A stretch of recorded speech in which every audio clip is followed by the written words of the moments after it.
tai aptarėme DSA, tai dar kartą priminsiu, tai DCAT būtent forma aprašo jūsų informacinės sistemas, jūsų organizaciją, jūsų ryšius ir visas pateiktis ir visą bendrą vaizdą.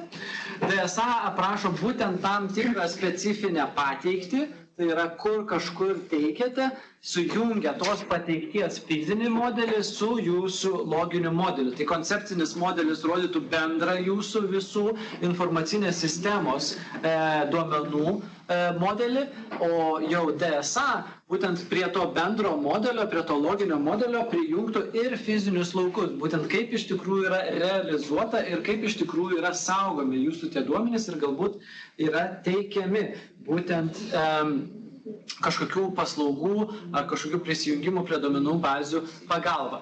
Tai dabar sekantis žingsnis turbūt natūraliai pereitų į kamgi iš tikrųjų tą DSA naudotume. Tai pagrindinis tikslas turbūt yra apsirašyti, žinoti ir kitiems skleisti, bet kartu papildomas galbūt privalumas turėti taip mašina skaitomą ir suprantamą struktūrą yra, mes galime ją panaudoti. Tai pagrindinis panaudojimo būdas ir būtų UDTS arba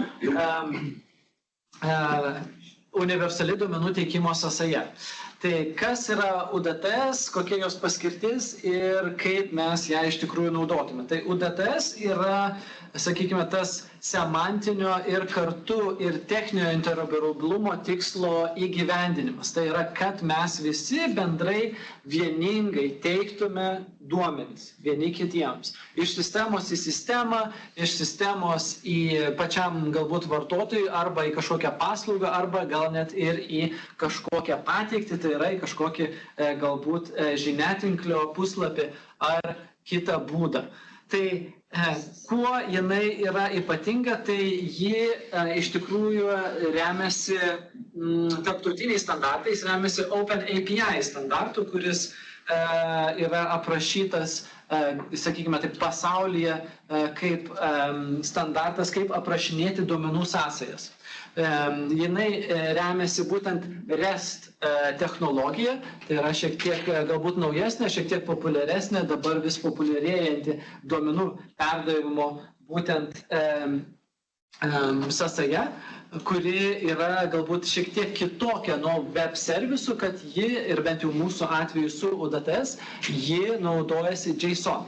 Ji nenaudoja XML arba kažkokių kitų įrašų, ji naudoja būtent JSON elementus viduje ir įgyvendina būtent per UDTS, ką mes esame aprašę ir specifikaciją, įgyvendina ir saugumo reikalavimus ganėtinai aukštus, įgyvendina ir struktūros, ir aprašų, ir visus kitus reikalavimus, kurie galbūt yra tokie dabartinis pasaulinis standartas teikiant duomenis. Kam mes ją naudotume ir kodėl DSA ir kaip mes ją įgyvendintume. Tai pagrindinis tikslas yra visoms informacinėms sistemoms pamažu pereiti prie kažkokios standartizuotos, jeigu yra galimybė, prie kažkokios standartizuotos, vieningos būtent duomenų teikimo sąsajos, kurią mes ir siūlome ir rekomenduojame ir šiek tiek galbūt net ir įpareigojame įgyvendinti įstatymais, kurie yra išleisti. Tai būtent, ką minėjo ir Martynas, VII arba valstybinių informacinių išteklių valdymo įstatymas, jo metodika ir turbūt ir girdėjote ir iš RRF projektų šiek tiek yra skatinama būtent įgyvendinti naujas arba modernizuoti esamas duomenų sąsajas naudojantis būtent UDTS. Tai UDTS yra ir standartas, ir būdas, ir kartu turime ir specifikaciją pačio UDTS, kaip visą tai turėtų būti įgyvendinta, kokios funkcijos turi būti įgyvendintos, kokie saugumo reikalavimai įgyvendinti ir kartu ruošiama ir infrastruktūra, kad galėtų būti įgyvendinta per vieningą ir fizinį, sakykime, tą įgyvendinimą, vieningą fizinį gateway, taip vadinamą, kuris teiktų visiems, kad visi standartizuotai vieningai galėtų gauti tuos pirminius duomenis. Mes čia kalbame būtent apie duomenų gavimą, apie registro kaip po tų master data, tai yra tų pirminių duomenų perdavimą arba iš vienos institucijos informacinės sistemos kitai, arba kai kuriais atvejais ir tiesiogiai naudotojui.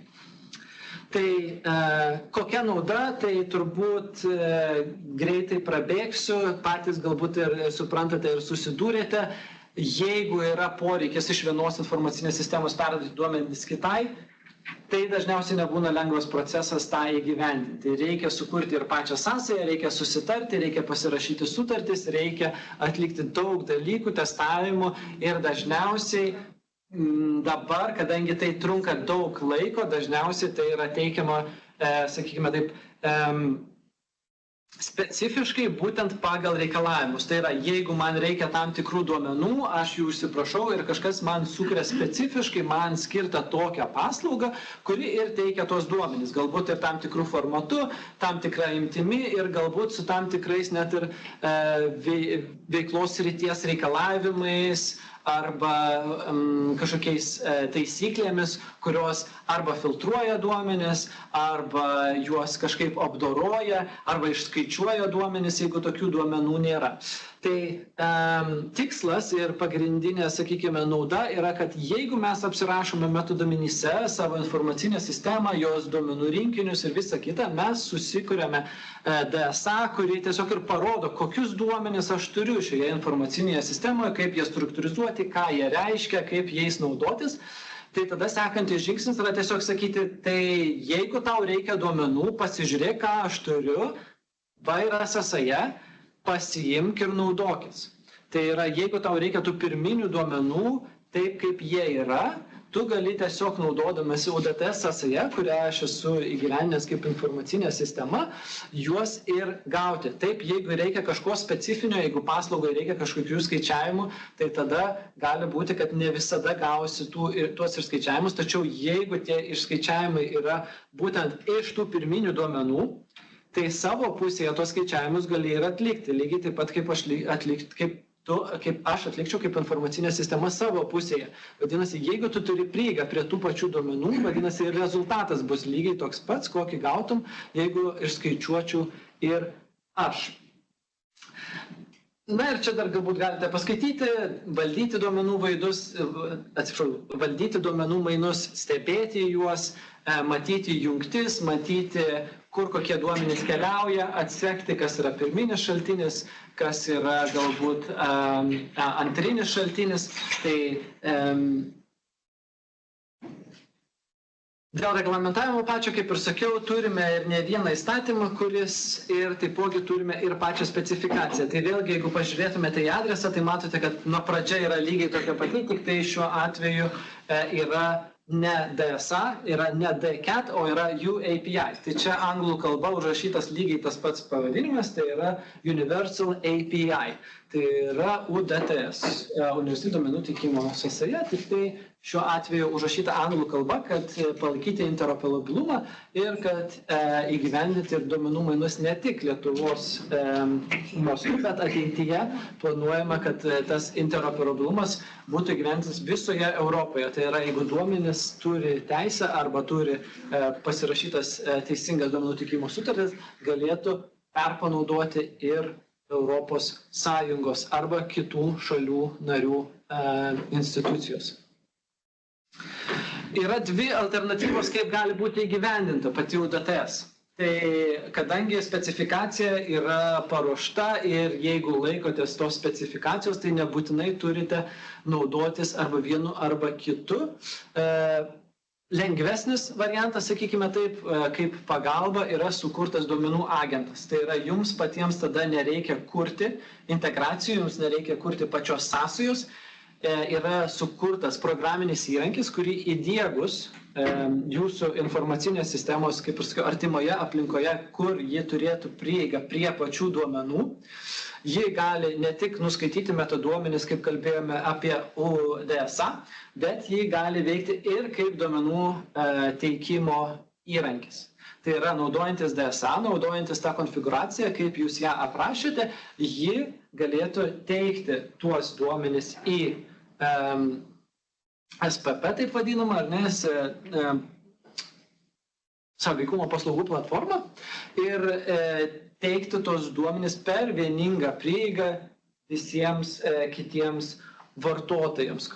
Jeigu netinka toks sprendimas, jeigu nėra įmanomas įdiegimas, jeigu norite turėti savo pačių kontroliuojamus prieigas ir paslaugas, yra galimybė susikurti ir patiems. Turėtų tą sąsają sukurta būtent atitikti pačią specifikaciją. Tai yra turėtų įgyvendinti pačios specifikacijos reikalavimus ir turėtų būti aprašyta pati sąsaja, taip pat kaip ir specifikacija, kaip šablonas. Pagrindinis trūkumas galbūt tokio įgyvendinimo yra, kad kažkas turės patikrinti ir užtikrinti, kad iš tikrųjų yra aprašyta teisingai, kad veikia teisingai ir kad palaikoma yra teisingai. Duomenų agentą užtikrina būtent pati VSSA, jos įdiegimą, žinoma, užtikrinate jūs, kad teisingai naudosite, konfigūruosite ir prižiūrėsite ir atnaujinsite tinkamu metu, bet tada jau pačio įrankio funkcionalumai ir visa kita užtikrinami yra VSSA. Kitu atveju jūs turite užtikrinti tiek greitaveiką, tiek veikimą, tiek atnaujinimus ir visą kitą jau patys. Ir jeigu yra atnaujinama specifikacija, jeigu yra keičiami reikalavimai, tai irgi turėsite atnaujinti atitinkamai ir jūs savo duomenų paslaugas. Duomenų agentas, tai kaip ir kalbėjau, tai yra programinis įrankis, kuris yra vystomas, kuris yra šiuo metu jau naudojamas atvirų duomenų portalo projekto apimtyje, tačiau jisai bus išplėstas, atnaujintas, kad pilnai įgyventintų ne vien tik tai atvirų duomenų reikalavimus ir funkcionalumus, bet ir tų, sakykime, kaip mes vadintume, uždarų arba pagal prieigą suteikiamų duomenų mainus. Galime įgyvendinti iš tikrųjų DTS-ą, tai būtent pagal jos reikalavimus. Kaip ir sakiau, pats DTS yra kaip šablonas, bet kartu ir specifikacija. Tai ten yra aprašyta ir kokios yra taisyklės, kaip turėtų veikti, bet kartu ir aprašytas būtent pagal OpenAPI ir sukurtas kaip dokumentacija. Tai jisai gali būti naudojamas kaip šablonas. Yra įgyvendintos tam tikros funkcijos, kurios yra privalomos, yra parodytos ir kelios, kurios yra galbūt neprivalomos. Ir kartu būtent pagal tą UDTS specifikaciją veikia ir pats duomenų agentas. Tai jisai ją įgyvendina ir atitinka visus tuos standartus, atitinka visus tuos reikalavimus. Taip. Čia daugiau apie tos ir pačius standartus ir būtent kokie yra reikalavimai, tai čia turbūt matysite ir kuriuose yra RRF tose reikalavimuose ir visur kitur, būtent reikalavimai pačiai UDTS. Tai jie yra tokie daugiau bendriniai, aprašyti įstatymuose ir nuostatose, o jau detalesnis vaizdas yra jau pačioje specifikacijoje, ką turime ir ten. Tai kaip ir sakiau, aprašyta yra pagal OpenAPI, yra JSON formatu teikiami duomenys, pati specifikacija yra parašyta YAML formatu, tokiu galbūt šiek tiek naujesniu, bet rinkoje vis plačiau ir dažniau naudojamų formatu konfigūracijai ir dokumentacijoms. Turime ir papildomus reikalavimus apie principus, kaip iš tikrųjų tai, kaip ir kalbėjome, DSA tikslas yra aprašyti kuo daugiau duomenų, iš tos pusės, kad tikrųjų tų duomenų, kurie yra jūsų informacinės sistemos objektas.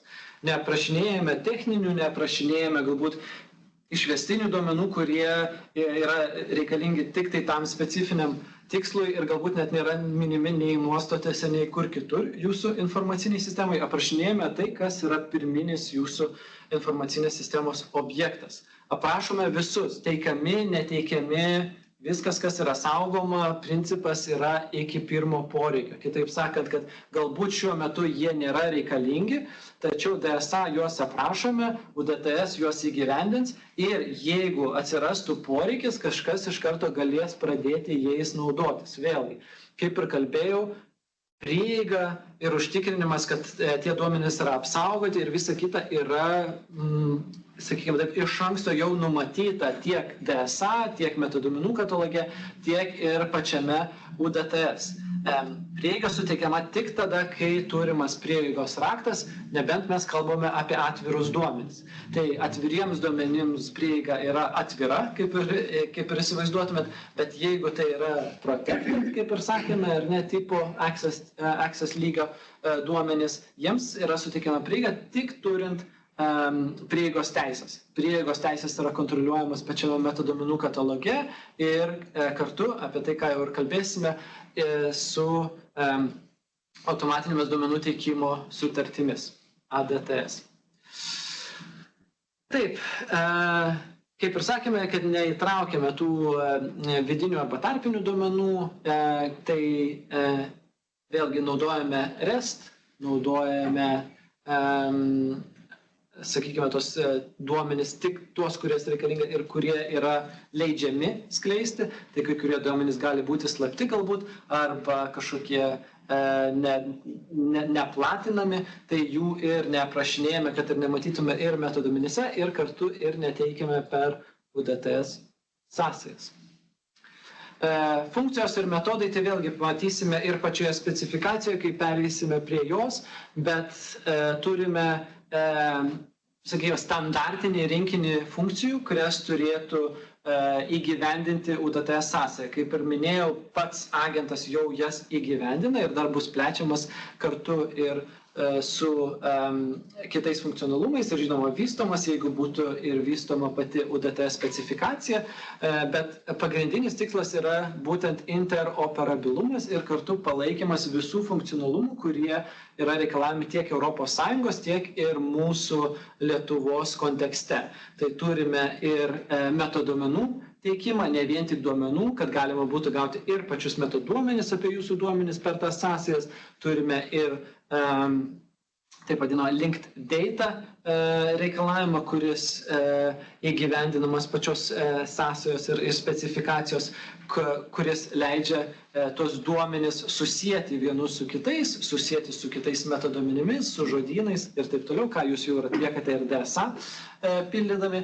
Ir taipogi turime ir linked data event streaming, kuris taipogi palaikytų ir matymą pokyčio. Tai ne tik, kad kokie yra šiuo metu tie duomenys, bet jeigu vyko pokytis tų duomenų, tai tada galima būtų atsekti, kad iš tikrųjų kažkas pasikeitė ir galbūt nebūtinai siųstis iš naujo visą duomenų rinkinį, o parsisiųsti tik tai, kas pasikeitė, kad matyti tik tai reikiamus duomenys, kurie yra svarbus.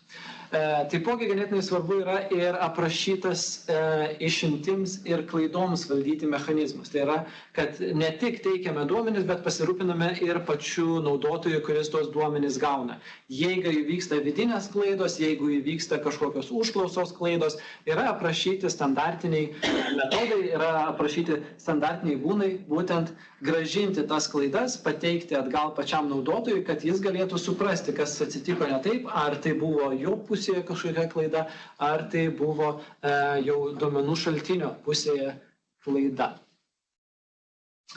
Taipogi turime ir reikalavimus pačiam testavimui, tai vėlgi turime turėti prieigą ir prie taip vadinamo angliškai sandbox, tai yra, kur naudotojas galėtų išsimėginti tą pačią sąsają, ne vien tik tai išsitestuoti su testiniais duomenimis, bet ir pasibandyti, pažiūrėti, ar viskas veikia ir sakykime, toj gamybinėje aplinkoje. Metaduomenų katalogas taipogi įgyvendins ir testavimą pačių naujų sąsajų, tai pakalbėsime šiek tiek turbūt toliau ties ADTS, bet jeigu yra poreikis, jeigu yra sukeliamas kažkoks nauja užklausa iš vienos institucijos gauti duomenis į kitą ir yra tam tikras tik tai duomenų rinkinys, negauname viską, neatidarome visko, atidarome tik tai tam tikrus elementus ir galbūt kai kurie tie elementai nebuvo atidaryti arba galbūt tie elementai yra jungiami iš skirtingų šaltinių, tą taipogi palaiko duomenų agentas ir duomenų sąsaja. Tuomet galime išsibandyti, ar tas renginys iš tikrųjų veikia, ar susijungia duomenys, išsitestuoti ir tos, sakykime, tos funkcionalumus, tą testavimą turėtų įgyventinti pats metaduomenų katalogas, kuriame ir matysite visas struktūras, visas DSA ir kartu ir ADTS. Nuolatinis atnaujinimas, kaip ir patys suprantate, jeigu kažkas pasikeitė, atsinaujino DSA, atsinaujino kažkokie standartai, saugumai, reikalavimai, žinoma, reikia atnaujinti ir pačią sąsają. Jeigu yra atnaujinama, tai kaip patys ir įsivaizduojate, reikia pranešti ir institucijoms, kurios ją naudojasi ir, sakykime, yra priklausomos nuo funkcionalumų. Jeigu pašalinate iš duomenų rinkinio elementus, turi būti pranešta ir patiems naudotojams, kad jie galėtų atitinkamai atnaujinti ir savo sistemas, kad jos nesulūžtų, kad nesugriūtų po jūsų pakeitimų. Jeigu planuojate kažkokius pakeitimus, pranešate iš anksto. Jeigu reikalingas palaikymas, kad būtų, sakykime, žinote, kad yra 500 naudotojų, kurie dabar pasikliauja jūsų duomenų sąsaja, tačiau ruošitės pakeisti, kuri galbūt sulaužytų visas tas jungtis, galbūt sukuriate papildomą versiją, kuri yra naujesnė, kuri jau tų duomenų neturi, tačiau tam tikrą laikotarpį, sakykime, turite užtikrinti, kad ta prieiga toliau veiktų esama. Ir galiausiai, kai jau visi vartotojai bus pasiruošę, ir čia jau turbūt yra bendradarbiavimo klausimas, tuomet jau galima galbūt ir išjungti tą senesnę prieigą. Dėl pačio naudojimo proceso, tai vėlgi turi būti užtikrintas tas taip vadinamas Service Level Agreement arba tam tikri reikalavimai būtent kokybei užtikrinti jūsų teikiamos paslaugos. Tai UDTS per agentą tą užtikrina, naudodamasi būtent ir agento funkcionalumais, jūsų pačios infrastruktūros gebėjimais ir kartu būtent tos vieningos aplinkos, to gateway, to vidinių ir išorinių duomenų vartų galimybėmis.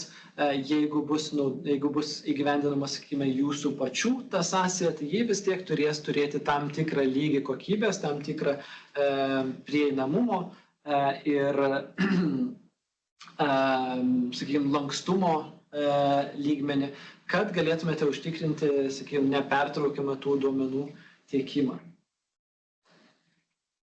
Taip, dėl autentifikacijos ir dėl saugumo, tai pati specifikacija ir UDTS ir agentas įgyvendina būtent galimybę prisijungti saugiai prie sąsajos. Tai naudojamas OAuth ir protokolas, kuris įgyvendina tą, sakykime, prisijungimą naudojantis būtent SPP projekte įgyvendinimo ar planuojama įgyvendinti kol kas autentifikacijos pagalba. Autorizacija nurodoma jau pagal duomenų sąsajas, pagal automatinės duomenų teikimo sutartis, kurios jau ir nurodo, kas turi prieigą, kiek turi prieigos, prie kokių būtent elementų ir taipogi jūs iš dalies tą kontroliuojate ir jūsų DSA. Tai yra, jeigu nurodote, kad šie laukai yra open, vadinasi, prie jų prieiga yra visiškai atvira ir gali parsisiųsti kas tik nori. Jeigu nurodote, kad tai yra protected, vadinasi, tik pagal sutartis gali kažkas prisijungti ir gauti tos duomenis. Jeigu nurodote, kad tai yra private, niekas per UDTS ar kitas sąsajas tada prieigos prie tų duomenų neturi. Ir dažniausiai net ir nežino, kad tie duomenys yra, nes tokie elementai nėra skelbiami būtent repozitorėje, DSA ir metaduomenų kataloge, nebent nuspręstumėte kitaip. Taip, dėl dokumentacijos turbūt pasižiūrėsime, turime ir dokumentacijas kitų ir pačių standartų, ką naudojame. Tai turime ir pačią apžvalgą. Tai dalinai turime ją ir skaidrėse, bet galėsiu parodyti galbūt ir gyvai, kaip atrodo pati specifikacija. Turbūt ką verta paminėti, kad jinai yra pateikiama anglų kalba. Lietuvių kalba kol kas neturime, pasirinkome būtent tą plačiau naudojamą ir Europoje kalbą, tą ES kalbą, kad tas interoperabilumas būtų užtikrinamas kuo paprasčiau. Tai galbūt per skaidrės neisiu, galbūt atidarysiu iš karto specifikaciją ir parodysiu tam tikrus elementus, ką mes joje turime. Ar yra galbūt kažkokių klausimų iš karto, ką norėtumėte galbūt, kad atsakyčiau? Teisingai supratau, kad čia dar jūs programuoja, dar visko šitą UDTS, taip? Pati specifikacija yra paruošta, paskelbta ir stabili dėl pačio įrankio, dėl duomenų agento, taip, vis dar vyksta programavimo darbai, kad pilnai įgyvendinti ir kad pilnai atitiktų visus reikalavimus. Aš tai čia dabar nemažai klausimų turiu. Jo, mano irgi daug užduokti, nes man tai eilėšis. Tai vienas iš tų klausimų yra, kad dabar daug kur į formalius reikalavimus yra būtent yra įrašytas reikalavimas, kad būtų, nežinau, ten suderinta su DTS, parengta pagal UDTS ir panašiai. Tai dabar, kaip suprantu, buvo ten dvi opcijos, nes skaidriai pavaduota, tai viena, kad tą daryti per agentą. Tai gerai, pradėkime tada nuo šitos opcijos. Tai, sakykime, modernizuojama sistema dabar, sako, nu gerai, atsakingi žmonės pasirinka, sako, gerai, mes UDTS įgyvendinsim per agentą pirmų būdų. Taip, tai dabar ką jie formaliai turi padaryti iš formalios pusės, kad būtų atitiktų tos reikalavimus? Nu, nes iš tikrųjų dabar yra tokia situacija, tai yra daug kur įrašyta ir aš gaunu tikrai labai daug paklausimų, tai ką mums visu šito dabar daryti? Tai jeigu su agentu, tai nu, prašom, Martynai, gal jūs... Jeigu galima, gal aš atsakysiu, nes kaip tik šitą klausimą aktyviai sprendžiam.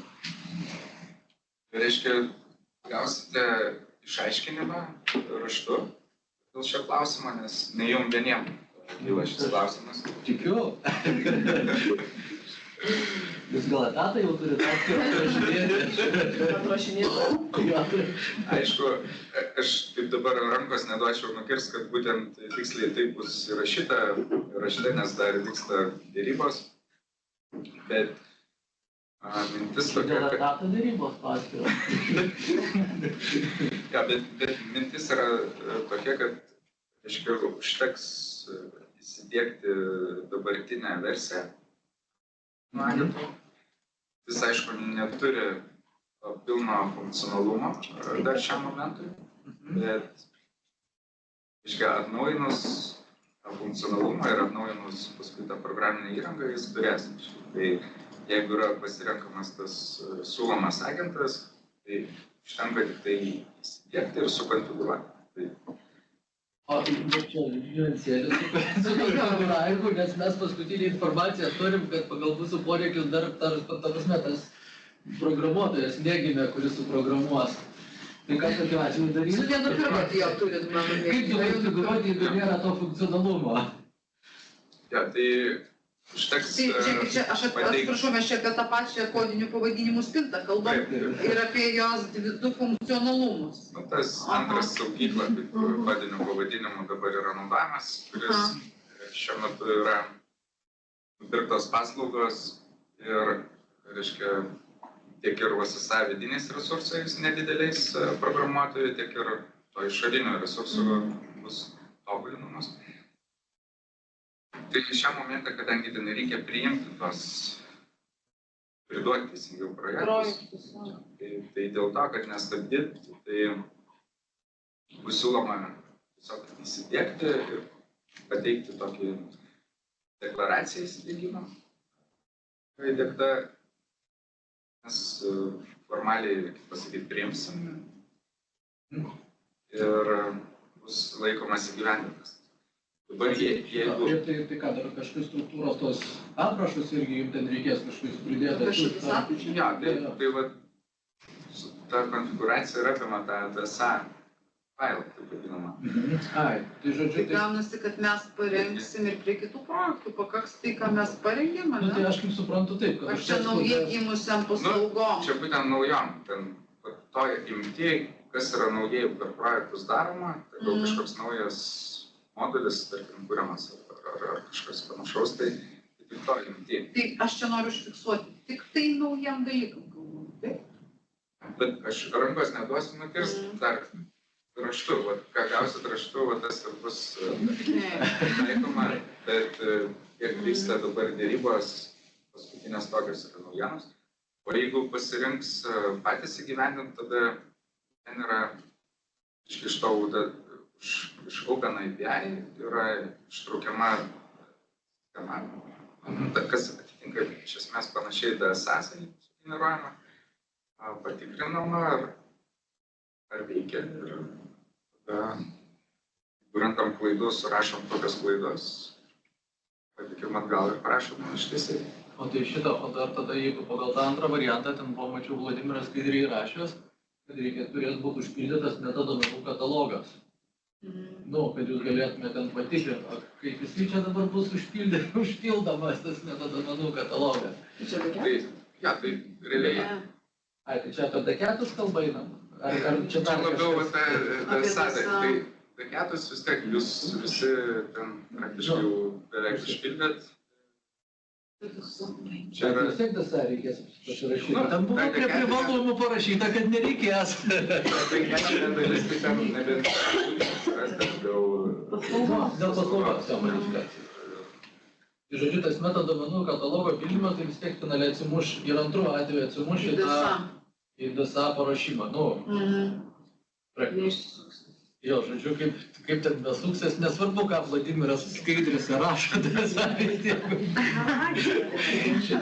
O gerai, o tada iš to po to seka dar daugiau klausimų, man ypatingai tai su tuo agentu. Dabar pagal patį, aš kaip suprantu, čia apie tą dar negimusį komponentą, kuris atsiras tikėkime artimiausiu metu. Pats visas principas yra paremtas tuo, kad jungimasis vyksta grubiai su sisteminiu vartotoju. Tai yra būtent connectionas konfigūruojamas ant sisteminio vartotojo, tai yra, pavadinkim, ten ar spintos, ar ten kažkokio kito, bet tai yra sisteminis agento vartotojas. O normaliai teisių kontrolė vyksta ir visas auditavimas vyksta būtent per vartotoją. Tai gaunasi toksai savotiškas principas, kad iš esmės, kaip čia pasakyti, duomenų vartojimo kontrolė keliauja į VSSA pusę.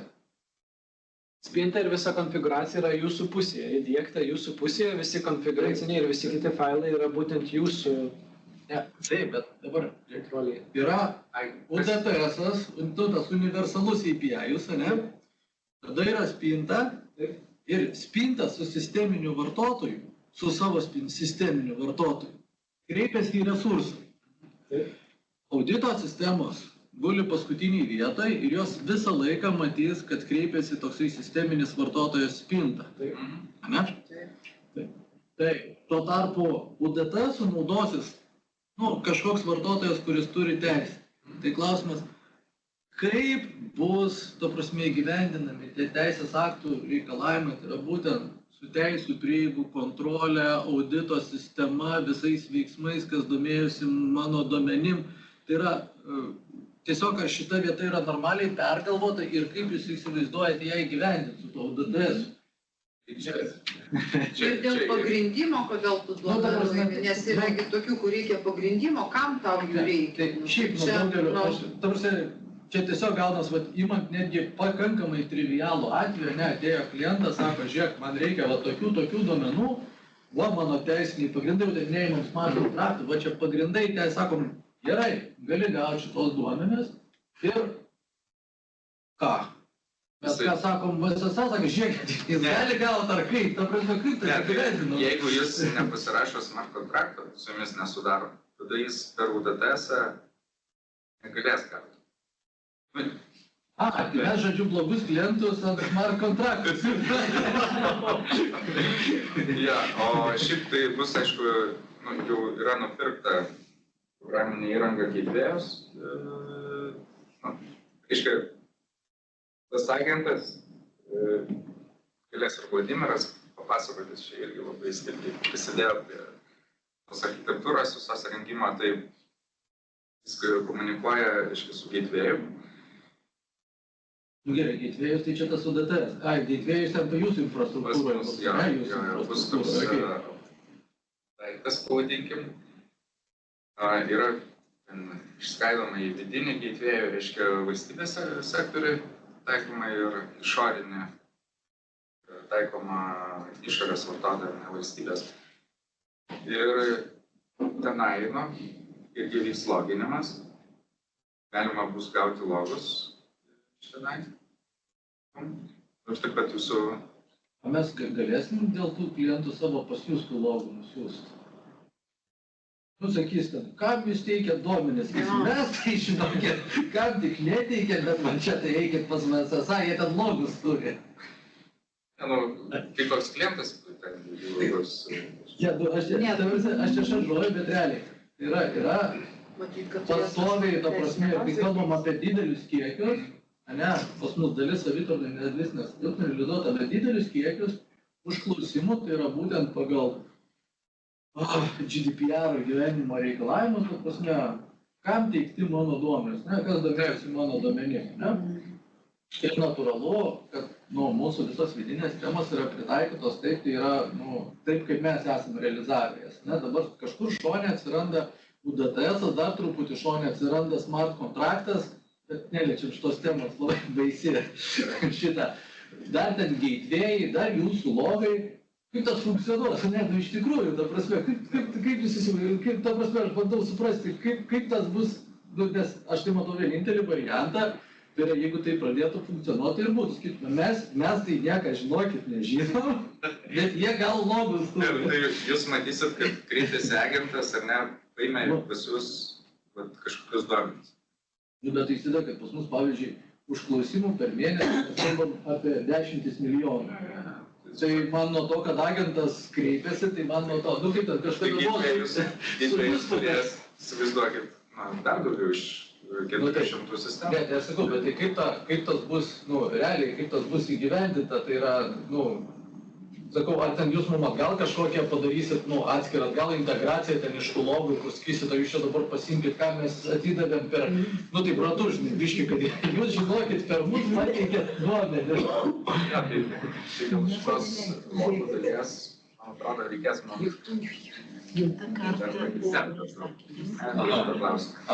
gerai. Okay.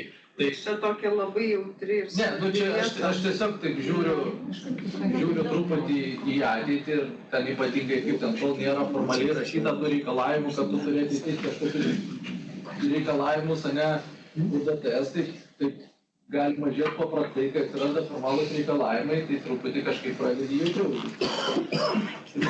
Tai gerai, baigiant šitą užsidarant tą klausimą, tai žodžiu, kad dabartiniu momentu, tai iš esmės ko užtenka, kad įgyvendintų UDTS jo tą reikalavimą, tai yra susidėkti spintą, parašyti kaip ten deklaraciją, kad mes ją įsidėgėm ir parengti tuos aprašus, ne? Bet sulaukit, kitą savaitę turėtume gauti visą projektų vykdytoją ratinio informaciją. Ne, gerai, bet bandant šitą jau. Dar yra prie DSA reikalavimų, yra toksai labai savotiškai aprašyta, ten iš tos formuluotės galima suprasti, kad UDTS veikia ne viena kryptim, o dviem kryptim. Tai yra, kad per UDTS būtų įgyvendintas ir grubiai ten registro ir informacinės sistemos duomenų valdymas. Tai čia iš tikrųjų, ar tą ruošiatės daryti, ar čia netyčia taip įvyko? Mūsų kuriama programinė įranga, jinai tik vieną kryptį kreiptis.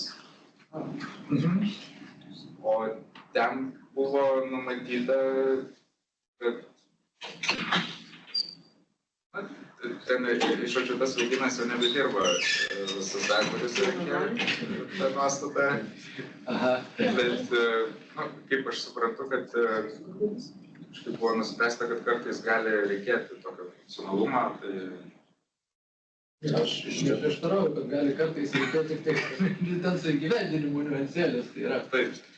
Supras, bet žodžiu, šitą, tai prie šitą jūs ten nesikabinėsit, nesitačiu. Gerai. Aš tikiuosi. Aš nebūsiu tas, kurį priminėjo, tai aš negaliu. Tai kažkaip reikėtų vis tiek tada, jeigu rengsi tą kažkokį standartinį atsakymą ar dar kažką, tai gal reikėtų iš tikrųjų ir tą formuluotę patikslinti, nes Tai tas Lygiai vietoj sukuriama ganėtinai daug diskusijų ir problemų, nes pamatai ten staiga visą architektūrą, kuri ten yra daroma, apsiverčia aukštyn kojom, nes tu turi ganėtinai. Tai va, žodžiu, ganėtinai tokius. Planuoju šitą įnojus susikrovamą šitą. Čia yra prioritetinis darbas, reiškia, turi pradėti. Ilgai užtruks. Metų galo iš kitų. Kaip matote, ten yra, aišku, labai valstybės tos informacinės sistemos labai skirtingose infrastruktūrose veikia skirtingos duomenų bazės programinės įrangos naudojamos. Šiaip NoSQL-inių irgi yra tai tam tikriems populiariausiams sprendimams bus greičiau. Ten, kur yra labiau tokie unikalūs, gali užtrukti. Tai tiesiog bus daroma, kaip prioritetas yra pagrindiniam registram, pirmą taikomas, aišku, ten kažkokiam labai ekskliuzyviniam, mažiau reikalingom informaciniam sistemam, tai jeigu naudos kažkokią labai ekskliuzyvinę programinę įrangą, tai gali būti gali iki 26 metų.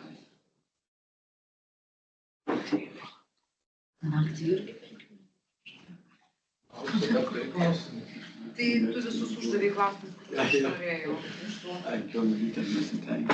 Gal Vladimirai kažką papildyti norėtum? Iš dalies turbūt tik kas galbūt papildoma, kas yra, tai kad logai yra žinoma ir pačioje infrastruktūroje, bet ir pati spinta logus laikys. Tai turėsite prieigą ir prie savo vidinės konfiguracijos ir matysite, kur kokia prieiga yra suteikta ir ta prieiga užtikrinama by design. Iš dalies, kad jūs ir tą DSA ir konfiguraciją patys konfigūruojate, kaip tie duomenys turėtų būti prieinami ir jeigu jie yra prieinami tik su prieiga, tai tik su prieiga ir pati spinta galės pasiekti ir tik su prieiga galės pasiekti ir galutinis vartotojas. Tai kaip Martynas ir minėjo, jeigu duomenys yra pateikiami tik su prieiga ir nėra pasirašyta ta automatizuota duomenų teikimo sutartis, prieiga nėra suteikiama. Tai vadinasi, kad jeigu jūs tos duomenys teikiate pagal UDTS ir per agentą arba savo infrastruktūroje sukūrę pagal specifikaciją, tai jeigu nebus naudojamas tas įrankis, tai ta UDTS specifikacija, UDTS sąsaja neveiks ir galės teikti tik tai atvirus duomenis. Tai yra galbūt tuo atveju padės jums susistemizuoti ir struktūrizuoti standartiškai atvirų duomenų teikimą, tačiau tik įgyvendinus ir tik pasirašius tas automatizuotas duomenų teikimo sutartis, tik tada būtų suteikiama prieiga prie protected duomenų. Tai tada realiai techniškai, kol nebus įgyvendintas smart kontraktų modulis, ar ne, modulis, turbūt, tai realiai tol ir nefunkcionuos. Ne, bent jau tiem duomenim, kurie yra su kažkokia ribota prieiga. Gerai, bet dabar, jeigu aš teisingai suprantu, kaip ten planuojama, kad funkcionuos universalus API-vis, meta duomenų katalogas ir tas vartotojas, aš truputį taip per registrų centro prizmę žiūriu, kad, tai yra būtent, kai resursas yra kažkoks web servisas, netiesiogiai querinama duomenų bazė, ne? Taip. Ir dabar tas vartotojas, jisai ten išsirenka kažkokią tai duomenų setą, kurio jam reikia, taip. Bet realiai paslauga, iš kurio jis išsirenka, turi gerokai daugiau duomenų, ne? Ir ten, sakykime, hipotetiškai, jisai padaro tą requestą, mes savo audito sistemose matom, kad jisai pasiėmė ten krūvą duomenų, bet de facto jau pagal tai, ką jisai suformavo iš to, kokį requestą, tų duomenų setas yra gerokai mažesnis. Tai vadinasi, norint įgyvendinti visus vienaip ar kitaip GDPR reikalavimus, vadinasi, turės būti saugomi bent 12 mėnesių, aš kiek atsimenu, ten privalomas reikalavimas yra 12 mėnesių visi duomenų teikimai. Tai kur ten pagal tą visą, ta prasme, architektūriškai, kurioje vietoje ten bus saugomi, tai yra ar čia vis dar šalia agento kažkokia ten lokalioji infrastruktūra, nes čia reikia įsivaizduokit kokią infrastruktūrą.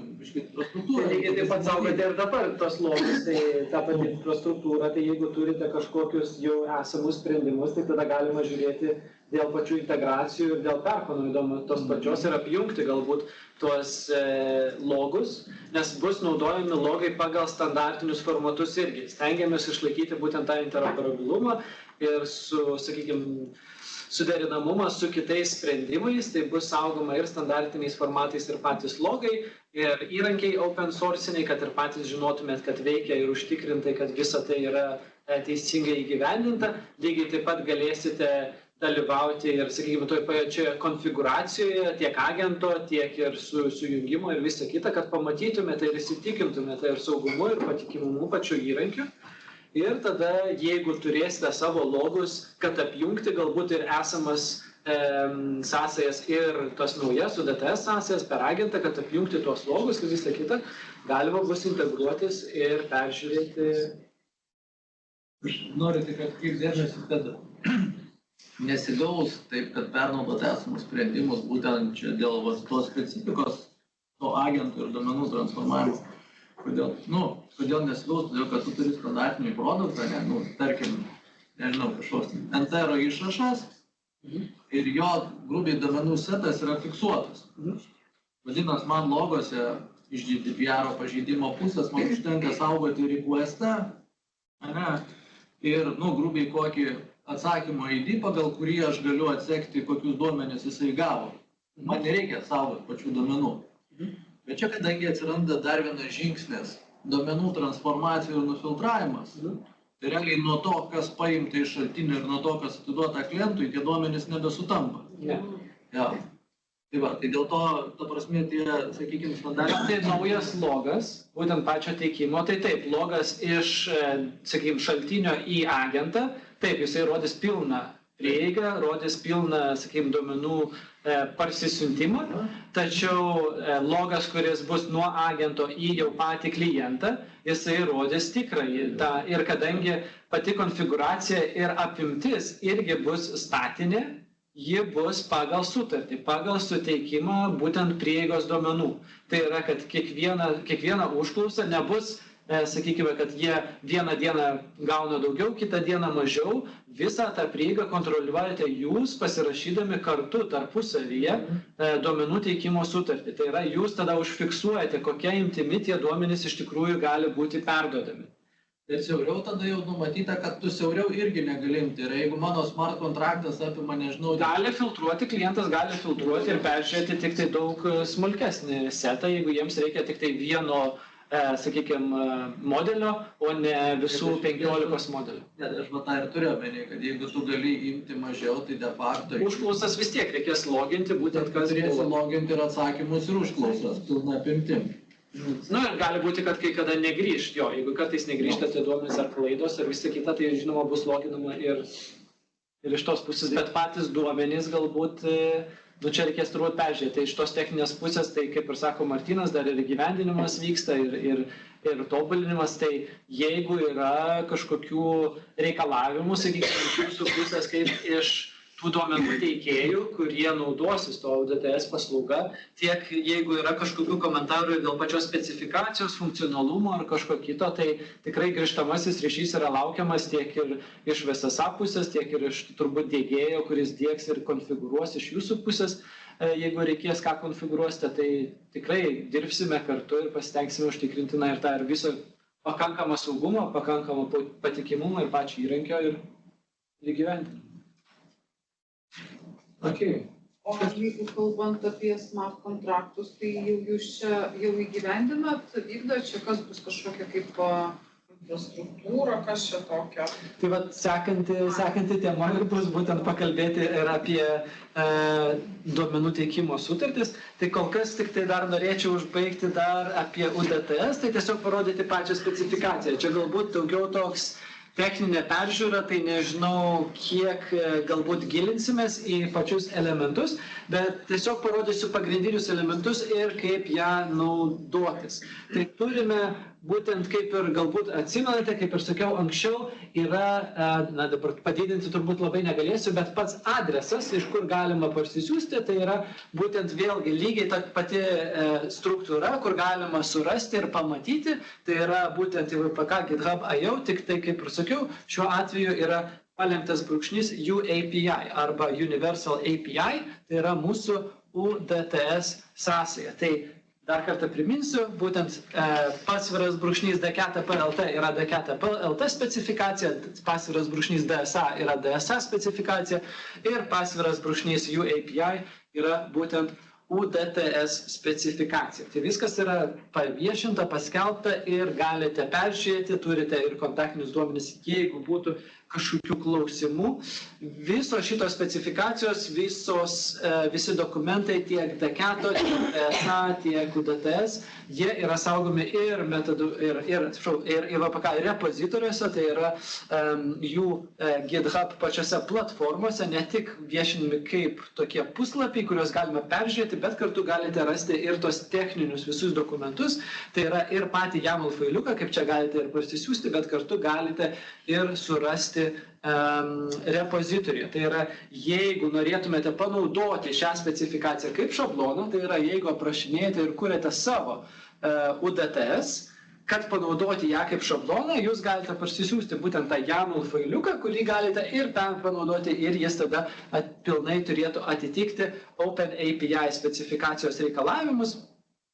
Jeigu, žinoma, nesudarysite klaidų, tai turime ir validatorius, kurie automatiškai pravaliduoja tiek DSA, automatiškai pravaliduoja ir UDTS. Jeigu pateikėte į repozitorių, tai žinoma, tais įrankiais galėsite naudotis ir iš dalies bus taip ir tikrinami jūsų pateikti rezultatai, būtent automatinėmis priemonėmis, kur paskui galbūt kaip DSA, kaip įsivaizduojate, vien tik automatinėmis priemonėmis nepavyksta patikrinti loginių klaidų, ar ten su teisingais žodynais, ar teisingai yra aprašyta, tie patys aprašymai ir paaiškinimai, tai tada, žinoma, bus tikrinama ir to rankiniu būdu, sakykime, jau kažkokio asmens, būtent mūsų projekto komandos apimtyje, kol tai projekto komandos, projekto veiklų apimtyje vykstančios užduotis ir vėliau, kai jau turėsite nuolatos palaikyti tiek DSA, tiek metaduomenų katalogą, tiek ir kitus duomenis, tai tuomet bus tikrinama jau pačios VSSA komandos. Tai dabar dėl specifikacijos. Tai kaip matote, turime dokumentą, jo kairėje pusėje turime visą struktūrą, kaip naviguoti, tai viskas, kas yra aukščiau virš actions, turime būtent paaiškinamąją dalį, tai būtent ir įvadą, ir paaiškinimą apie kitas ir nuorodas į kitas specifikacijas, kontaktinius duomenis, ir tada jau kalbame ir apie architektūrą, tai čia galbūt ir Pauliui bus šiek tiek įdomiau, dėl to, kaip viskas veiks, kokie yra susijungimai, kur kokie duomenys iš tikrųjų keliauja ir kur yra naudojami tam tikri standartai, tam tikri duomenų srautai.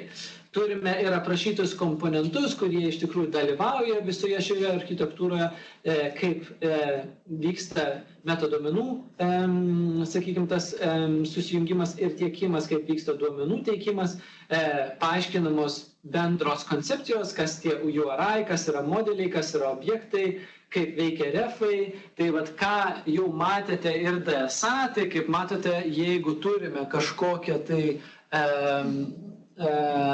sujungimą, tai jeigu įsivaizduotume čia DSA lentelę, kaip ir matote, capital, kur yra parašyta, jis tampa jau vidinis objektas. Tai yra, mes turime objektą, kuris grąžina būtent Lietuvą kaip šalį ir grąžina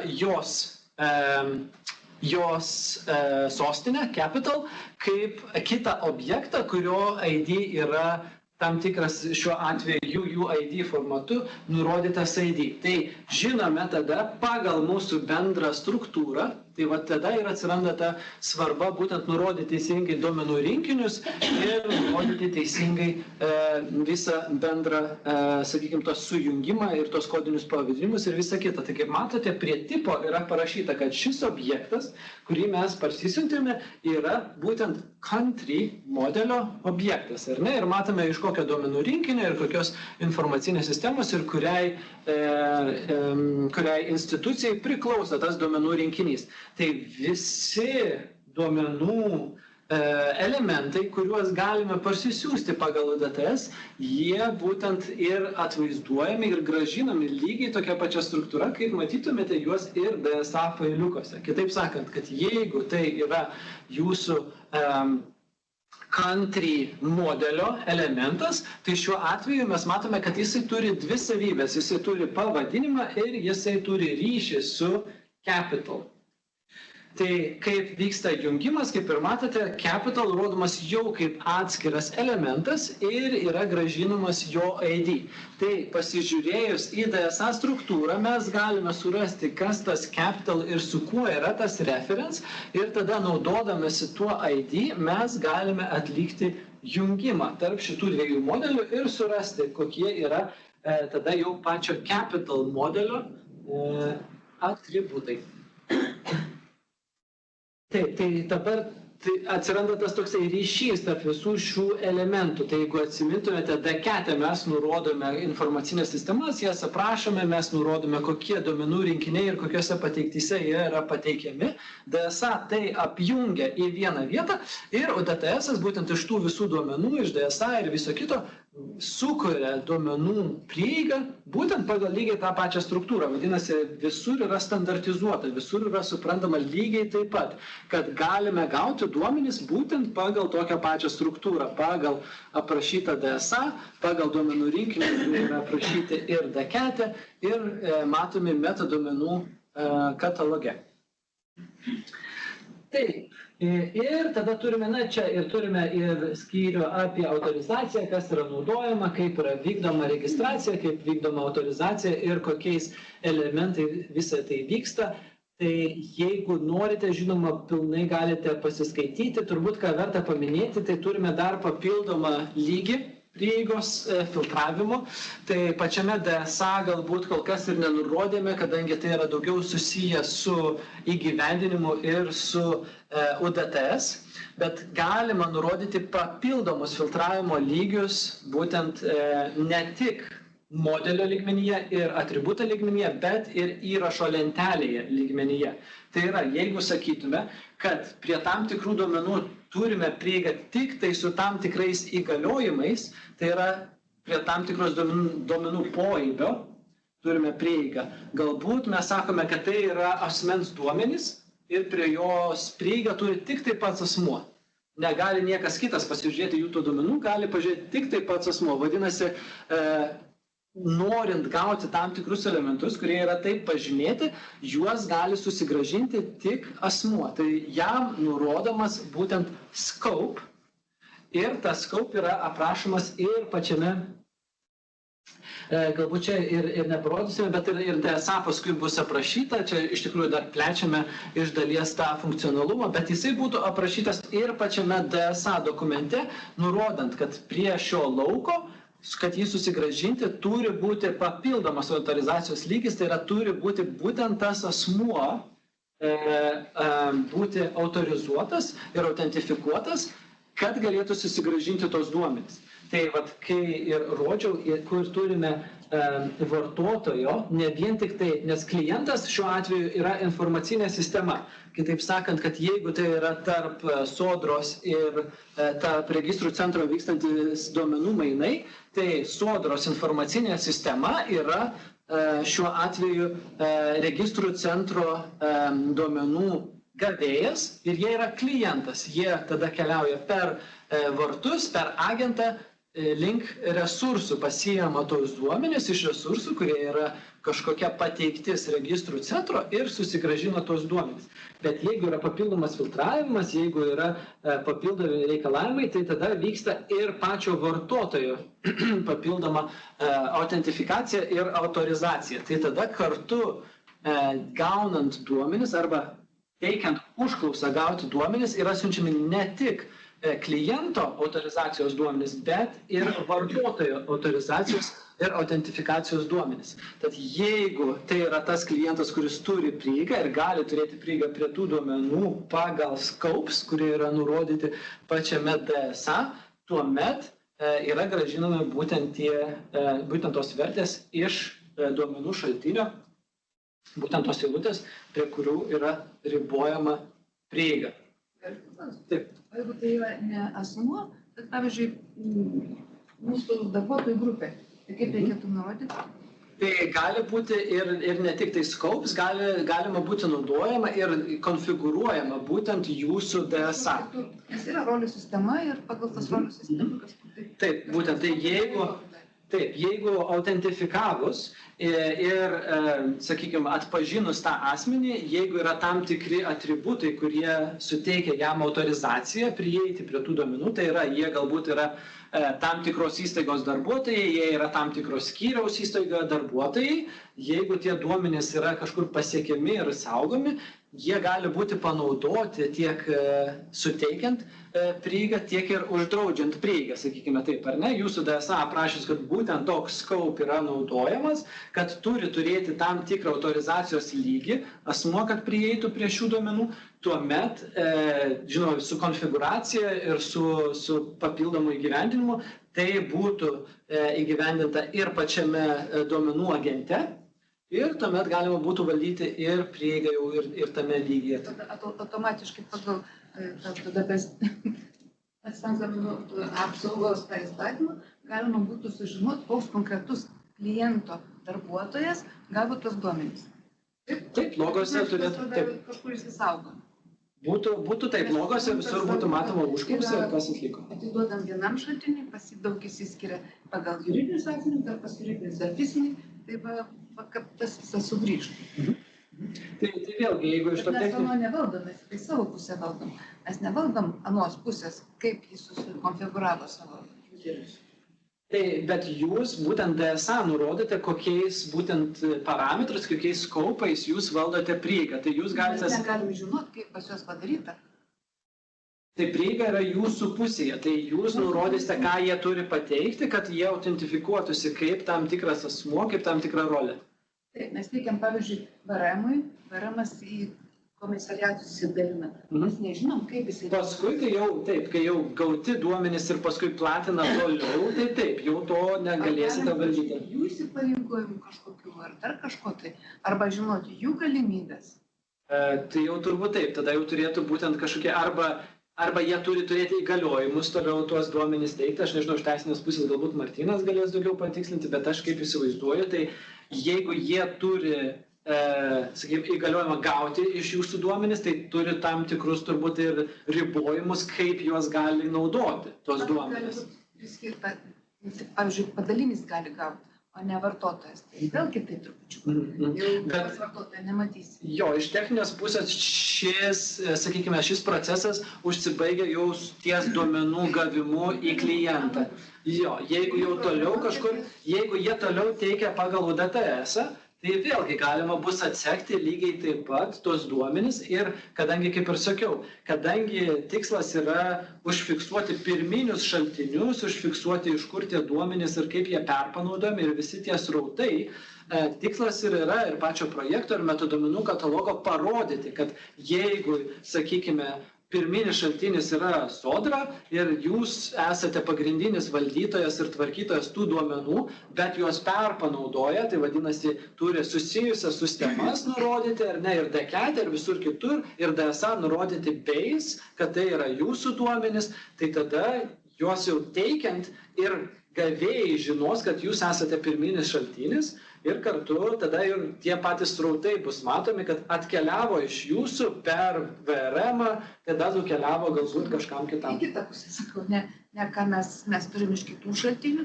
bet ta prasme, jeigu kita pusė užsiklausia mūsų duomenų, kaip surasti, koks asmuo... Tai jie lygiai taip pat nurodys, iš kur gauna ir jie duomenys. Tai jeigu jūs esate pirminis šaltinis, jeigu prisimintume DSA, ar ne, jūs esate to duomenų rinkinio pirminis šaltinis. Tai yra duomenų rinkinys, yra, sakykime, /VSDFV/pensijos, ar ne, duomenų rinkinys ir VRM-as naudoja jūsų duomenys, ar ne? Tai jie turi ir nurodyti, kad pirminis šaltinis yra Sodra, kad mes tik tai perpanaudojame tos duomenys, tai kaip atsimenate, galbūt arba per refus nurodyti, arba per base turėtų nurodyti, kad taip, mes juos teikiame, Bet pirminis šaltinis nesame mes. Pirminis šaltinis yra būtent VSDFV, kažkuria kita informacinė sistema jūsų jau. Ir tada iš jų gavėjas irgi matys jų metodominyse lygiai tą patį, kad pirminis šaltinis yra ne VRM, o pirminis šaltinis yra būtent VSDFV kita informacinė sistema. Ir visa ta grandinėlė taip ir turėtų nurodyti savo metodominyse, kad jūs esate pirminis šaltinis. Mūsų duomenų atžvilgių mes turim nurodyti, kad informaciją apie įdarbinimą mes galim iš kažkurio tai draudėjo. Tada irgi tas ryšys. Tai draudėjas tik tai... Draudėjas per kažkokias formas pateikia informaciją apie tavo įdarbinimą. Tai draudėjas, jeigu jisai teikia į jūsų informacinę sistemą, tai jisai nėra pirminis šaltinis, nes jis nėra informacinė sistema ir jis neturi duomenų rinkinio. Jūsų objektas yra tie duomenys. Tai jūs esate pirminis šaltinis iš tos pusės, kad jūs juos saugote ir tvarkote. Suprasti, kur sustoti. Sustojate ties pagal įgaliojimus, pagal registrą informacinę sistemą, jeigu tai yra jūsų objektas, jūs esate pirminis šaltinis. Jų nereikia nurodinėti. Ne. Kaip tiesiog teikėjas duomenų, kuris pildo į jūsų informacinę sistemą, jie nėra kažkoks pirminis šaltinis. Mes čia kalbame apie informacinės sistemas, kurios valdo ir tvarko tos duomenys. Iš ligoninių, kad jis ten gavo pažymą, tai jau bus jau tie pirminis šaltinis bus ligoninė. Tikriausiai taip, arba jie gali būti, kad irgi tik tai perpanaudoja tos duomenys. Tai sakykime, jeigu jūs gaunate adresą apie kažkokį asmenį, kad jisai ten kažkur yra registruotas, tai jie jums pateikia adresą ir jie nėra pirminis adreso šaltinis, pirminis adreso šaltinis yra registrų centras. Tai jie jums ir nurodys, kad jie jums teikia adreso duomenys, bet pirminis tų adreso duomenų šaltinis galiausiai yra adresų registras. Gyventojų registras, nesvarbu. Arba gyventojų, bet jeigu adresas, tai adresas būtų jau adresų registre kaip pirminiam šaltinė. Gyventojų registras irgi gauna duomenis iš adresų registro kaip pirminiam šaltinė. Jeigu mums nereikia informacijos apie gyvenamą vietą, tai mes jų ir nerodys. Ne, duomenų rinkinyje tada ir nerodysime, bet jeigu saugote ir teikiate, tai tada gali būti, kad reikės DSA apsirašyti, kad jūs iš tikrųjų tuos duomenis turite, tik tai nesate jų pirminis šaltinis. Ir galite juos teikti. Deja taip, bet jeigu, sakykime, tikslas yra, jeigu įgyvendinus teisingai, jeigu visi apsirašytų teisingai, galiausiai galėtume atsekti, kas yra visų duomenų pirminis šaltinis, kaip įsivaizduojate. Ir tada jau galima būtų ir atlikinėti tokias, sakykime, galbūt ir semantinės, ir duomenų kokybės užtikrinimo funkcijas, kaip sakyti, taip, pirminis šaltinis yra adresų registras, 15 kitų informacinių sistemų perpanaudoja ir saugo iš naujo tos duomenys. Ar mes tikrai norime, kad jie turėtų tas kopijas, kaip mes užtikriname, kad visi tie duomenys yra tinkamai atnaujinami ir užtikriname, kad viskas yra teisingai saugoma. Tai tada jau prasideda tas, sakykime, platesnis ir strateginis tas tikslas duomenų valdysenos jau ir visos informacinių išteklių, sakykime, tos strategijos. Jeigu atradimas kur suklydo, čia tada dar labiau sudėtingi. Taip, sutinku. Tai tada dėl specifikacijos, tai va, tai šiek tiek... Aš dėl šitos norėjau pasiklausyti truputį dėl architektūros. Taip, labiau teisingai. Aš teisingai suprantu, lyg minėjai, kad autorizacija tai bus atskiras čia VSSA kažkoks sprendimas, ne? Taip. Autentifikato autorizacija tai atskiras kažkoks bus mechanizmas, ne? Ir tada grubiai, ten turbūt pagal tą AUF2, eina, kur veik turėtų principų tokių, kad klientas pasikreipė į autentifikacijos, turbūt taip, serverį, gauna kažkokį raktą, ne? Tai iš pradžių kreipėsi į pačią paslaugą ir tada ji nukreipia į autentifikaciją. Taip pat tai kaip ir nurodyta klientas, arba vartotojas, arba klientas, kai jisai kreipiasi. Kai jisai kreipiasi, tai tada jisai turi taip ir nusiųsti duomenis ir pačiam autentifikacijos serveriui, gauti iš jo autentifikacijos duomenis ir tada, iš tikrųjų čia galbūt ir nenupiešta dar detaliau, turime ir detalesnės schemas, tai gateway'us dar kartą kreipiasi, užtikrina, kad ta autorizacija ir autentifikacija iš tikrųjų buvo suteikta būtent to autorizacijos serverio, sutikrina visus raktus ir tada jau pateikia tą užklausą agentui ir tada agentas tik tai iš tikrųjų kreipiasi į resursus. Tai aš mano ir buvo klausimas, tai yra pagrindinis tas kaip čia prieigos autorizacijos, o ne identifikacijos autorizacijos mechanizmas, tai yra ties gateway stovi. O jau agentas tiki, ką perdavė gateway, sako, jeigu perdavė, kad sako, čia toksai ir toksai, tai gerai. Nesu 100% užtikrintas, tikrai yra detalesnė specifikacija ir tas įgyvendinimas galbūt bus ir tikslinamas. Tai galima turbūt įgyvendinti, vėlgi, tai yra konfiguracijos klausimas, galima galbūt įgyvendinti, kad agentas dar kartą patikrintų, bet tada jau, gateway'umi jau pasitikė agentas, kadangi čia jau, sakykime, ta ganėtai užrakinta infrastruktūra yra. Tai man būtent ir domina klausimas, kurioje vietoje jau atsiranda, ta prasme, pasitikėjimas, kad viskas jau kas perduota yra teisybė, žinai, ir nukeliauja toliau, žinai, tada. Nes tarp gateway'us ir agento vis tiek bus sukurtas VPN'as, vis tiek bus saugus perdavimas duomenų, tai jau kaip ir yra pasitikima iš dalies, iš tos pusės, bet taip, gateway'us kliento duomenys patiktus dar kartą patikrina su autorizacijos serveriu. Okay. Ir tada apie pačią specifikaciją, tai kaip ir sakiau, ta pirma dalis yra daugiau ta paaiškinanti ir, sakykime, ta dokumentacija, sakykime, o jau antra dalis, kuri yra po actions, jau yra tikroji, sakykime, įgyvendinimo specifikacija, ką turbūt, nežinau, kas yra, kam tekę susipažinti, tai jau būtent pačio API veikimo ir, sakykime, taisyklių specifikacija. Tai jeigu pasižiūrėtume, tai būtent, kad gauti objektus, ar ne, tai yra operacijos yra su daugybė objektų, mes turime užklausas, kurias galime teikti, tai galime gauti head, galime gauti get ir galime gauti post tipo, arba, sakiau, teikti tokias užklausas ir atitinkamai yra surašyta būtent, kas yra grąžinama, kas turi būti pateikta kaip path parametrai, kokia yra reikalinga autorizacija, tai šiuo atveju, kad head, kad metaduomenys gauti autorizacijos nėra, bet jeigu pasižiūrėtume prie get, autorizacija yra būtent pagal OAuth 2 ir čia toliau yra išdėstyti ir tam tikri funkcionalumai, kas turi būti įgyvendinta, kokie yra įgaliojimai suteikiami ir taip toliau. Ir kokie palaikomi yra flow typai, būtent pagal OAuth 2. Ir vėlgi yra parodomi, kokie yra parametrai reikalingi, kokie yra query parametrai, kokie yra headeriai reikalingi kreipiantis ir tuomet yra išvardinama, kokie gali būti atsakymai, būtent pačio API, kaip jie turėtų būti grąžinami ir kas yra grąžinama viduje. Tai jeigu pasižiūrėtume, sakykime, sėkmingą atsakymą 200, tai yra grąžinami ir headeriai, ir grąžinama, sakykime, schema. Tai vėlgi galime aprašyti skirtingomis kalbomis, jeigu palaiko skirtingas kalbas, pagal nutylėjimą bent jau minimaliai turi palaikyti jūsų sąsą JSON grąžinimo duomenų.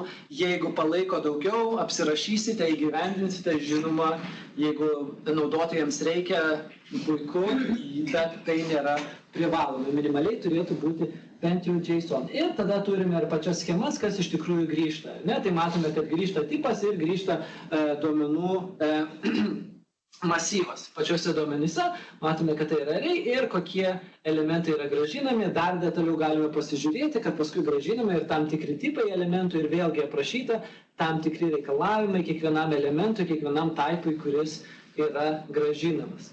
Tai specifikacija, kaip minėjau, ji čia yra atvaizduojama HTML žinoma puslapį, kad galima būtų skaityti ir suprasti žmogui, bet iš tikrųjų ji yra aprašyta YAML kalba.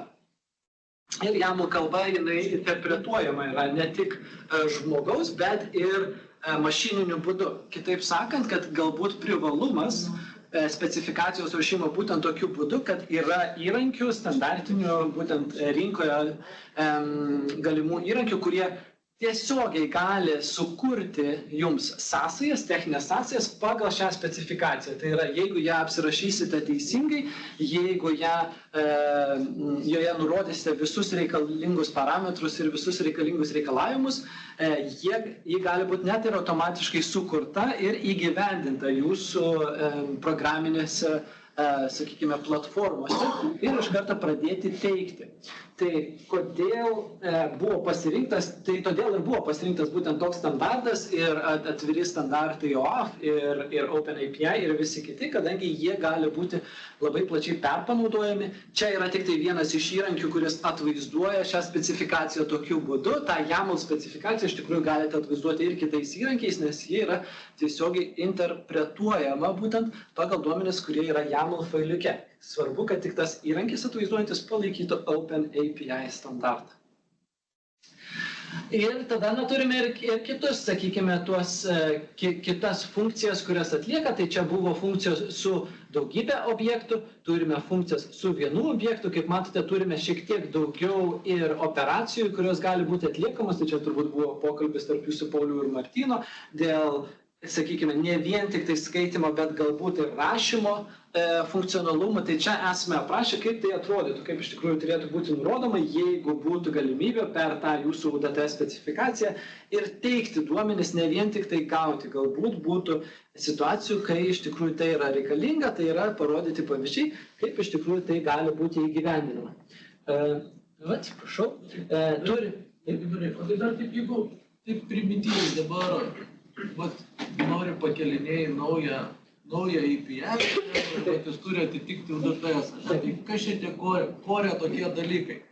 Tai, gerai, ten, kad turi būti ten restinis daiktas, ne, aš kaip suprantu. Taip. Ir turi ką atitikti, čia mačiau, kad tie pagrindiniai metodai, tai jie standartas yra, ne, iš resto, kiek aš, susidūręs. Taip. Tada kažkokie standartiniai data typai. JSON-iniai, taip. Jo, ir dar kažkokių yra, esminių tų dalykų. Autorizacija, kad būtų vykdoma būtent per OAuth 2 ir pagal tuos standartus, tai yra arba, galime turbūt pasižiūrėti, jeigu atsidarytume, tai turi būti arba client credentials flow naudojamas, arba, man atrodo, mes dar palaikome ir authorization code flow irgi, kad būtų palaikoma būtent tas OAuth 2 flow types, kad būtų įgyvendinta būtent tuo principu. Tada dar turime, kad vėlgi klaidų kodai, kad būtų teisingai, kad būtų grąžinama, kad pagal HTTP kodus ir kartu ir struktūra, kaip tos klaidos grąžinamos, tai ir patys duomenys, kaip teikiami, struktūra kokia, ar ne, kad būtų lygiai, panaši struktūra ir tam tikri elementai. Tai jeigu pasižiūrėtume, ką mes turime prie, sakykime, requesto, tai kad palaikytų requestą būtent tą organizaciją, katalogas, datasetas ir taip toliau modelis ir visą kitą užklausų formatą, ar ne? Kad jeigu aš kreipiuosi gauti duomenis, kad aš tą struktūrą, kaip tikiuosi, taip ir galiu tavęs užklausti tų duomenų, kaip API, kad būtent pagal tą struktūrą visi tavo duomenys yra užklausiami ir kartu, kad būtent pagal tam tikrą struktūrą jie yra ir, jie pagal tam tikrą struktūrą yra ir grąžinami, būtent pagal ir su tais pačiais headeriais ir pagal tą schemą, kad yra grąžinamas ir kontekstas, apie kurį kalbėjau, tai čia yra tas JSON LD, tas būtent linked data kontekstas yra grąžinamas ir turi būti nurodomi ir typai, ir ID, ir kada galbūt buvo sukurta, atnaujinta ir taip toliau, ir paskui būtent pagal tuos tipus grąžinamas ir pats elementas. Ir tada elemento viduje gali būti kitas elementas, kaip ir matome, kad objekto viduje gali būti kitas objektas ir tada jau ta rekursija atsiranda ir visa ta struktūra gali būti grąžinta pagal tą struktūrą. Bet čia turbūt atsakymų, bet teisingai suprantu ir requestas, turi būti, ta prasme, atitikti iš esmės. Kad turėtų tas palaikyti tam tikrį. Tai yra, jeigu tu ten turi. Tai čia yra kontraktas. Čia yra kontraktas, kurį turi įgyvendinti ir pats naudotojas. Taip, tai būtent ta specifikacija yra, kaip ir sakau, jie yra ir API specifikacija. Tai yra, norėdamas naudotis šiuo UDTS API, naudotojas taipogi gali pažiūrėti į šį dokumentą ir žinoti, kaip kreiptis į tavo API. Tai realiai jo neįmanoma įgyvendinti, tol tu neturi metaduomenų katalogo, nes tu neturi kaip... Pasižiūrėjusi DSA gali, nes DSA ta struktūra yra nurodyta, būtent kokie elementai yra, kokie duomenys yra ir kaip juos kreiptis. Bet jeigu aš neturiu metaduomenų, aš turiu turėti DSA struktūrą. Jeigu turiu DSA struktūrą... Ir jeigu tas UDTS įgyvendina būtent to rinkinio prieigą, tai taip.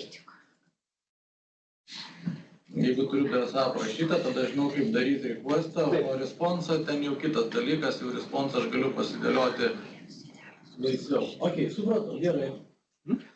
O tas audit yra, o kada planuojama, čia nežinau, gal Martynai, kada tas jau autentifikavimo serverį planuojama paleisti?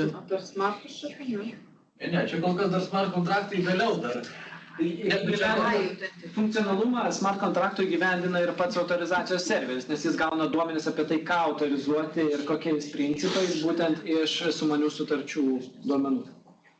Tai reikia, kad būtų įgyvendinta didžioji dalis infrastruktūros, kad iš tikrųjų veiktų šitas procesas. Atvirų duomenų ne. Atvirų duomenų... Aš tai kaip suprantu, žmogus praktiškas, jeigu ant VSSA nusimestų autentifikacijos atsakomybę, tai čia labai didelis privalumas. Autorizacija. Ne, tai autentifikacija. Autentifikacija. Palaikoma jau paslaugų portalė. Identifikacija. Tai tada, manau, bent pagal autų reikia. Palaikoma? Ne, dabar ne. Dar ne. Nes čia, ta prasme, aš tai žiūriu, čia toks geras privalumas, nes tas autentifikacija, neimant autorizacijos, yra toks pastovus cyber security galvos skausmas, kaip ten teisingai viską pasidaryti. Tai jeigu tu gali nusimesti ant VSSA ir sakai, va, šitą, tu tenai autentifikuosis ir pas mane jau ateisi, ta prasme, su autentifikacija ir aš žinosiu, kas tu toks esi, tai čia gana geras dalykas. Padarysi šitą, ne? Tai taip yra planas. Tai va, tai kaip ir sakau, standartais. Daug naudų turi. Tai yra schema, tai kaip ir sakau, vėlgi ta specifikacija, ji yra ir taisyklių rinkinys, kaip turėtų būti įgyvendinta ir kartu kaip šablonas, kaip turėtų būti aprašoma. Tai jeigu kuriate savo, vėlgi tos struktūros taisyklės čia yra daugiau kaip pavyzdinis dalykas, tačiau čia kartu ir atspindi spintos arba duomenų agento, šiuo atveju funkcionalumus, ar kaip iš tikrųjų yra gyvendinta ir kaip turi veikti. Tai kartu tai yra ir kontraktas, tai yra ir specifikacija ir naudotojams, kaip jie gali naudotis UDTS sąsaja, jeigu jie yra gyvendinta per duomenų agentą. Tai kaip ir sakėme, tai yra ir užklausos reikalavimai, kas turi būti pateikta ir atsakymo reikalavimai, kaip turi būti grąžinami duomenys ir kartu ir klaidų reikalavimai, ką reikėtų grąžinti, jeigu įvyksta kažkokios klaidos. Tai vėlgi standartinės HTTP klaidos, bet kartu yra schema, kas turėtų būti grąžinama viduje kaip struktūra, kaip duomenys, kad galėtų teisingai identifikuoti pačias klaidas klientas ir nustatyti, kurgi tai vyko klaida, ar tai buvo kažkokia neteisinga jo užklausa, ar tai buvo kažkokia vidinė serverio klaida, ar klaida su duomenimis ir taip toliau. Na ir tada turime ir resursų užklausas, tai yra galime gauti ne vien tik tai kažkokius duomenų elementus, bet jeigu yra saugomi kažkokie dokumentai, jeigu yra saugomos nuotraukos, biometriniai duomenys ar kiti ir jie yra teikiami per jūsų sąsajas, tai taipogi UTTS turi palaikyti jūsų tuos duomenų formatus, kad galėtume siųsti.